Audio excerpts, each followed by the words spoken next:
जय माता दी। सर्वोदय ज्ञान एकेडमी के यूट्यूब चैनल के माध्यम से मैं अजय शुक्ला आप सभी दोस्तों का हार्दिक स्वागत करता हूं। दोस्तों, आज मैं आप लोगों को आश्विन मास कृष्ण पक्ष की अष्टमी तिथि को पड़ने वाला जो महत्वपूर्ण व्रत होता है, जिसे जीवित पुत्रिका व्रत या ज्योतिया के नाम से जानते हैं, उस व्रत के विषय में मैं आपको बताने वाला हूं। लेकिन उससे पहले दोस्तों, यदि हमारे इस चैनल पर आप नए हैं तो कृपया हमारे इस चैनल को आप सब्सक्राइब करें, यानी जो लाल रंग के सब्सक्राइब की बटन है उसे आप दबाएं और जो उसके बगल में जो घंटी बनी है, घंटी का जो निशान है, उसे भी आप प्रेस कर दें, उसे भी दबा दें, ताकि जो हमारी नई वीडियोज़ हैं उसकी नोटिफिकेशन, उसकी सूचना आपको मिलती रहे। तो आइए शुरू करते हैं जीवित पुत्रिका व्रत के विषय में। दोस्तों, यह जो जीवित पुत्रिका व्रत है, यह उत्तर प्रदेश, बिहार, बंगाल और विशेषकर पूर्वी उत्तर प्रदेश में मनाया जाता है। और यह पुत्र की कामना के लिए, पुत्र की लंबी आयु के लिए, वंश वृद्धि के लिए, पुत्र बलशाली हों, ऐश्वर्यवान हों, इसके लिए यह व्रत माताएं रखती हैं। और यह जो व्रत है इस बार आश्विन मास, जिसे कुआर मास कहते हैं, कुआर मास कृष्ण पक्ष में, जैसा कि हमने आपको बताया, कृष्ण पक्ष की अष्टमी तिथि को यह व्रत पड़ता है और इसे महालक्ष्मी व्रत भी कहा जाता है। तो इस बार यह व्रत 10 सितंबर 2020 ईस्वी दिन गुरुवार को पड़ रहा है। तो इस बार जो अष्टमी तिथि है वह 9 सितंबर की रात 9:45 पर अष्टमी तिथि प्रारंभ हो रही है और 10 सितंबर की रात 10:47 पर अष्टमी तिथि समाप्त हो रही है और उसके बाद नवमी तिथि का शुभारंभ हो रहा है। तो यह जो व्रत है यह 3 दिनों तक चलने वाला एक बहुत ही लंबा व्रत होता है माताओं के लिए, जिसे निर्जला रहती हैं, और यह निर्जला व्रत अपने पुत्र की लंबी आयु के लिए माताएं करती हैं। तो इसमें यह जो व्रत है, इस बार जो यह जीवित पुत्रिका व्रत है, यह मृगशिरा नक्षत्र में पड़ रहा है। और मृगशिरा जो नक्षत्र है यह उस दिन यानी 10 सितंबर को दिन में रोहिणी नक्षत्र 10:40 पर समाप्त हो रही है और उसके बाद मृगशिरा नक्षत्र है, जो एक बहुत ही बलवान नक्षत्र है, उस नक्षत्र में यह पड़ रहा है। और उस दिन जो चंद्रोदय है, चंद्रोदय रात के 11:19 पर चंद्रोदय हो रहा है, यानी नवमी तिथि में चंद्रोदय हो रहा है, चूँकि नवमी तिथि 10:47 के बाद प्रारंभ हो जा रही है। तो एक अच्छे शुभ योग में, अच्छे नक्षत्र में, अच्छे मुहूर्त में इस बार जीवित पुत्रिका व्रत पड़ रहा है। तो इसको माताएं बहनें करें। और मैं थोड़ा सा इस जीवित पुत्रिका के व्रत में के लिए जो उसका नियम है, विधान है, सभी लोग अपने क्षेत्रवार इसको माताएं बहनें करती हैं। क्योंकि यह जो व्रत है यह लोकाचार के हिसाब से, देशाचार के हिसाब से यह व्रत किया जाता है। इसको खाने से एक दिन जो यह व्रत होता है, नहाए खाए, उसको सप्तमी तिथि जो प्रारंभ होता है एक दिन पहले से, वह नहाए खाए 9 तारीख को है, तो उस दिन से यह तिथि, उस दिन से यह प्रारंभ होता है। और इसको उस दिन रात के समय, जैसे नेनुआ हुआ, सरपुतिया हुआ, या मड़वा की रोटी हुई और नोनी का साग हुआ, इसको बना करके औरतें खाती हैं। और दूसरे दिन रात के समय, वह रात में तुरी बेला में उठ करके, जो रात के 3 बजे से पहले होता है, उस समय उठ करके केला या दूध या चाय आदि बना करके, या बिहार प्रांत में अगर हम चले जाते हैं, बंगाल में चले जाते हैं, तो वहाँ पर जो है दही और चूड़ा वो खा करके जो है खाती हैं, और खा करके जो है निर्जला व्रत उनका प्रारंभ हो जाता है। लेकिन एक चीज़ मैं बताना चाहूँगा कि जो भी एक दिन पहले, जिस दिन नहाए खाए होता है, उस दिन जब वह रात में, जब वह सरपुतिया की सब्ज़ी या नेनुआ की सब्ज़ी या नोनी का साग या मड़वे की रोटी, जो कुछ भी वो खा रही हैं, तो उससे पहले वह तुरई के पत्ते पर उसको निकाल करके वो रख देती हैं। चीला और सियारिन के लिए ऐसी प्रथा है, या कि उनको निकाल करके रख दिया जाता है, जल रख दिया जाता है। लेकिन यह कार्य उनको नहीं करना है जिनकी सास जीवित हों। अगर सास जीवित हैं तो उनको यह कार्य नहीं करना है।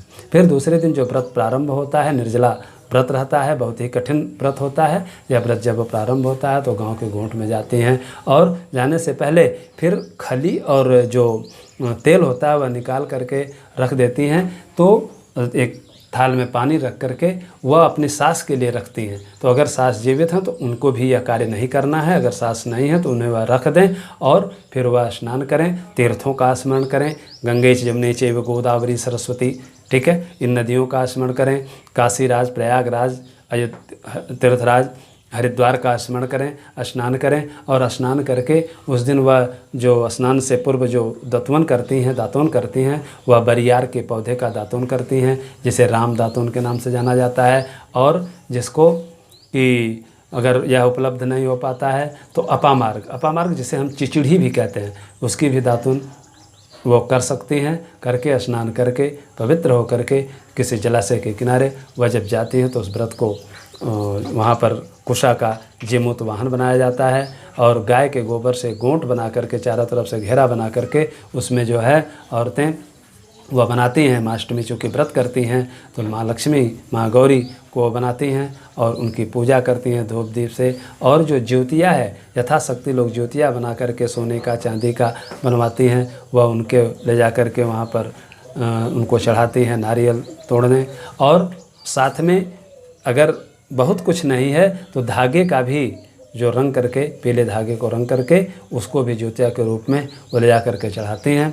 और चढ़ाने के बाद वहाँ पर किसी ब्राह्मण के द्वारा हवन कराएं और फिर वहाँ से वह घर पर वापस आकर के दूसरे दिन, इस बार 11 तारीख को जो पारण है, पारण का जो मुहूर्त है, जो समय है, वह सूर्योदय के बाद है। चूँकि हरतालिका तीज वगैरह जो होता है तो सूर्योदय से पहले उसका पारण किया जाता है, लेकिन जीवित पुत्र का व्रत का पारण जो है वह सूर्योदय के बाद होता है। तो सूर्योदय के बाद जितना ही वो खर करेंगे, उन्हें खर ज्योतिया कहा जाता है, तो खर करके ही वो पारण करें। तो कम से कम 1-2 घंटे तो उन्हें बिता ही देना चाहिए। उसके बाद वो व्रत का पारण करें और पारण से पूर्व पुनः वो दोनी अवश्य निकालें, अगर उनके सास नहीं है तो, और उन्हें धोनी निकालें, जल अर्पित करें और उनसे भी प्रार्थना करें कि उनकी जो संतान है वह कुशल क्षेम से रहे, लंबी आयु को प्राप्त करें, दीर्घजीवी रहें, उनके जो पति हैं वह भी लंबी आयु को प्राप्त करें, ऐश्वर्यशाली हो, पराक्रमी हो। इस बात की कामना करके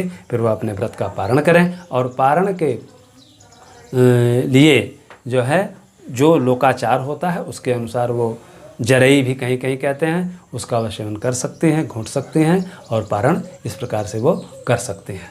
थोड़ी सी एक कथा, हालांकि कथा जीवित पत्रिका की बहुत सारी कथाएं हैं, लेकिन उसमें से एक छोटी सी कथा मैं आपको सुना देता हूं। फिर कभी अवसर ऐसे मिलता रहेगा तो मैं आपके कमेंट पर मैं आपको कथा और भी मैं समय समय पर देता रहूँगा। लेकिन यहाँ पर एक छोटी सी कथा मैं आपको सुनाता हूँ कि क्योंकि कलयुग के आने वाला था तो जो 88,000 ऋषि थे वो परेशान होकर के सूत जी ऋषि के पास गए और सूत जी से उन्होंने कहा कि हे ऋषिवर, घोर कलयुग जो आने वाला है, इस घोर कलयुग में माता के रहते पुत्र की मृत्यु हो जाएगी, तो ये तो महान अनर्थ होगा, तो बताइए इसका कोई निवारण, कोई उपाय आप बताइए। तब सौनक ऋषि ने कहा कि हे ऋषिवर, इसी बात को सोच करके कुछ श्रेष्ठ महिलाएं गौतम जी के पास गई, तो गौतम जी ने जो उन्हें कथा सुनाई थी वह कथा मैं आपको सुनाता हूँ। तो उन्होंने कहा कि गौतम ऋषि ने उन महिलाओं से कहा कि द्वापर युग जो आने वाला, द्वापर युग में जो महाभारत का युद्ध चल रहा था, तो युद्ध अपनी समाप्ति पर था। तो उस समय जो गुरु का, द्रोणाचार्य का पुत्र अश्वत्थामा था, वह अश्वत्थामा द्रौपदी के 5 पुत्रों का शीश काट लिया और काट करके वह ले जा कर के दुर्योधन को दिया। चूँकि दुर्योधन उसका मित्र था, वह उसको ले जा कर के दे देता है। और देने के बाद जब इस बात को का पता जब द्रौपदी को चलता है तो द्रौपदी बहुत ही दुखी होती है। और जब वह दुखी हो जाती है तब वह द्रौपदी परेशान होकर के जो विप्र श्रेष्ठ धौम्य थे वह उनके पास जाती है और उनसे कहती है कि हे विप्रेंद्र, क्या माता के रहते पुत्र की मृत्यु इसी प्रकार से होती रहेगी? तब उस ब्राह्मण देवता ने उन्हें बताया कि चूँकि कलयुग आने वाला है तो उसके प्रभाव से, उसका यह प्रभाव है और उसके प्रभाव से ऐसा हो रहा है कि तुम्हारे पुत्रों की मृत्यु इस प्रकार से हुई है। तो मैं आपको एक कथा सुनाता हूँ और उस कथा का जो कोई भी श्रवण करेगा, जो कोई सुनेगा, सुनने मात्र से, उस कथा को केवल श्रवण मात्र से, सुनने मात्र से ही उसकी जो पुत्र हैं वह लंबे आयु को प्राप्त होंगे, उनके पुत्र दीर्घायु होंगे, उनके पुत्र के ऊपर किसी प्रकार का संकट नहीं आएगा। इस बात को कह करके तब उन्होंने कथा को बताना प्रारंभ किया। उन्होंने कहा कि हे द्रौपदी, सतयुग में एक जीमूत वाहन नाम के राजा थे। उनकी जो माता का नाम था वह शैब्या था और उनके पिता का नाम शालिवाहन था। और एक दिन वह अपनी पत्नी के साथ ससुराल गए। जब वह ससुराल पहुँचे तो रात में जब वह सोए हुए थे तो उन्हें किसी के औरत के रोने की उन्होंने आवाज़ सुनी। और जब वहाँ पर वह गए तो वहाँ पर उन्होंने देखा कि एक बूढ़ी माँ जो है विलाप कर रही है, वह रो रही है, बहुत दुखी थी। तो राजा के द्वारा पूछे जाने पर कि हे माता, आप क्यों रो रही हो? तब उस बुढ़िया ने कहा कि हे राजन, मेरा जो पुत्र है उस पुत्र को पक्षीराज गरुड़ ने भक्षण कर लिया है, उनको खा लिया है। मैं उसी से दुखी होकर के रो रही हूँ। और इतना ही नहीं, इस गांव के सारे पुत्रों को एक एक करके पक्षीराज गरुड़ खाते चले जा रहे हैं, उनका भक्षण करते चले जा रहे हैं। तब उस राजा ने कहा कि माता, आप दुखी ना हों, आपका पुत्र वापस आएगा। और वह वहाँ से चले गए, उनका पता पूछा और वह पक्षीराज गरुड़ के पास गए और वहाँ पर जाकर के उन्होंने अपना दाहिना हाथ उनके सामने कर दिया। पक्षीराज गरुड़ ने उनके दाहिने हाथ को जब भक्षण कर लिया तब राजा कष्ट में होते हुए भी अपने बाएं हाथ को उनके सामने खाने के लिए कर दिया। तब पक्षीराज गरुड़ आश्चर्य में पड़ गए और उन्होंने पूछा कि हे मनुष्य, आप कौन हो? तब राजा ने कहा कि आपको तो मांस चाहिए, आप मांस भक्षण कीजिए।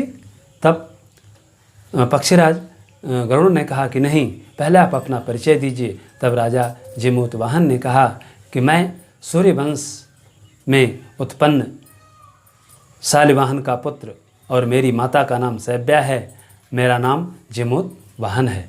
तब इस पर वह बहुत ही प्रसन्न हुए और उन्होंने कहा कि हे राजन, मैं आपसे बहुत प्रसन्न हूँ। आपने दूसरों के लिए आप अपना सर्वस्व न्यौछावर कर रहे हैं, अपने प्राण की आहुति दे रहे हैं, आपको वरदान, कोई वरदान मांगिए। तब राजा ने कहा कि हे पक्षीराज, यदि आप प्रसन्न हैं तो आप मुझे यह वरदान दीजिए कि आप जितने भी पुत्रों को आपने खाया है वह सभी जीवित हो जाएं। तब वहाँ से पक्षीराज नागलोक को गए और वहाँ से वह अमृत कलश लेकर के आए और जो वहाँ पर हड्डियों के अवशेष थे उस अवशेष पर उन्होंने उसे छिड़क दिया और सारे के सारे पुत्र जीवित हो गए। और उस अमृत को उन्होंने जीमूत वाहन के ऊपर भी छिड़क दिया और जीमूत वाहन पहले से और भी अधिक सुंदर हो गए। तो इस प्रकार से यह जीमूत वाहन की कथा है। तो राजा से उन्होंने कहा कि हे राजन, जो भी माता सप्तमी से जो अष्टमी वेधित ना हो, अर्थात जो उदय व्यापिनी अष्टमी तिथि हो उस दिन, लेकिन वह सप्तमी से वेधित ना हो, सप्तमी के वेध से वह रहित हो, उस अष्टमी को अगर कोई माता इस जीवित पुत्र का व्रत को करती है, महालक्ष्मी के इस व्रत को करती है, तो निश्चित रूप से उसका जो पुत्र होगा वह लंबी आयु को प्राप्त करेगा, वह दीर्घायु होगा।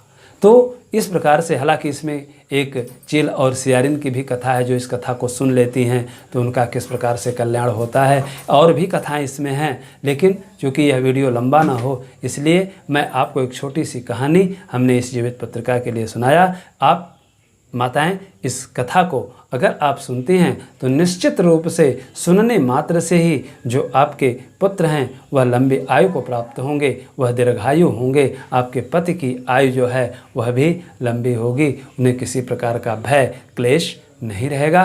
तो आप हमें जो है, हमारा जो है प्रयास है, अगर आपको सार्थक लगता है तो कृपया आप इसे लाइक और अपने दोस्तों में आप इसे शेयर अवश्य करें। यही हमारी आपसे दक्षिणा है। तो यहीं पर अगर आपको और भी जानकारी चाहिए तो आप कृपया कमेंट सेक्शन में आप ज़रूर लिखें, मैं समय समय पर उसका समाधान आपको करने का प्रयास करूँगा। तो नमस्कार, जय माता दी।